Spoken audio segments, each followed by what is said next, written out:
தமிழகத்தில் கோடைக்காலம் தொடங்குவதற்கு முன்பே வெயில் வாட்டி வதைத்து வருவதால் காலை 11 மணி முதல் 4 மணி வரையில் வெளியில் செல்வதை தவிர்க்க மருத்துவர்கள் அறிவுறுத்தியுள்ளனர். தமிழகத்தின் பல்வேறு மாவட்டங்களில் வழக்கத்தை விட வெயிலின் அளவு அதிக அளவில் பதிவாகி வருவதாக வானிலை ஆய்வு மையம் தெரிவித்திருந்தது. கோடை வெயிலால் உடலின் நீர்ச்சத்து குறையாமல் இருக்க அவசியமற்ற நேரங்களில் வெளியில் செல்வதை தவிர்க்க வேண்டும் என மருத்துவர்கள் எச்சரித்துள்ளனர். நீர்ச்சத்து குறைபாட்டால் உடல் உபாதைகள் அதிகமாக ஏற்படும் எனவும் மருத்துவர்கள் தெரிவித்துள்ளனர்.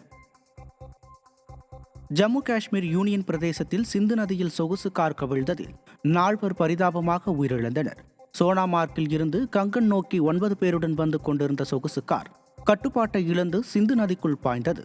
இதுகுறித்து தகவல் அறிந்து அங்கு வந்த குண்ட் போலீசார் மற்றும் மீட்பு படையினர் 4 சடலத்தை மீட்டதுடன் படுகாயமடைந்த 2 மீட்டனர். எஞ்சிய 3 தேடும் பணியில் தொடர்ந்து மீட்பு படையினர் ஈடுபட்டு வருகின்றனர். குஜராத் அணியை வீழ்த்தி பெங்களூரு அணி அபார வெற்றி பெற்றது. குஜராத்தில் நடைபெற்ற 45வது லீக் ஆட்டத்தில் டாஸ் வென்ற பெங்களூரு அணி பந்து வீசியது. இதில் முதலில் விளையாடிய குஜராத் அணி 20 ஓவர்கள் முடிவில் 3 விக்கெட் இழப்பிற்கு 200 ரன்கள் குவித்தது. இதையடுத்து விளையாடிய பெங்களூரு அணி 16 ஓவர்களிலேயே 1 விக்கெட் இழப்பிற்கு 206 ரன்கள் எடுத்து இலக்கை எட்டியது. இதன் மூலம் 9 விக்கெட் வித்தியாசத்தில் பெங்களூரு அணி அபார வெற்றி பெற்றது.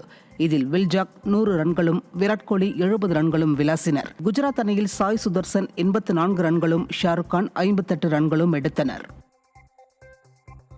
சென்னை அணி அபாரமாக பந்து வீசி ஹைதராபாத்தை மொத்தமாக காலி செய்தது.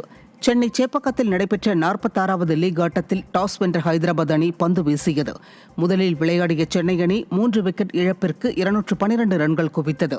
இதில் ருத்ராஜ் 98 ரன்களும் மிச்சல் 52 ரன்களும் சிவம் துபே 39 ரன்களும் விளாசினர். பின்னர் விளையாடிய ஹைதராபாத் அணி சென்னையின் பந்து வீச்சை எதிர்கொள்ள முடியாமல் 100 ரன்களை கடந்த நிலையில் அடுத்த விக்கெட்டை இழந்து 134 ரன்களுக்கு ஆல் அவுட் ஆனது. சென்னையின் தேஷ்பாண்டே 4 விக்கெட்டுகளையும் பத்ரனா முஸ்தாபிசூர் தலா 2 விக்கெட்டுகளையும் வீழ்த்தினர். மிச்சல் 5 கேட்ச்களை பிடித்து சாதனை படைத்தார். இந்த போட்டியின் மூலம் 150வது வெற்றியை ருசித்த முதல் வீரர் என்ற பெருமையை தோனி பெற்றார்.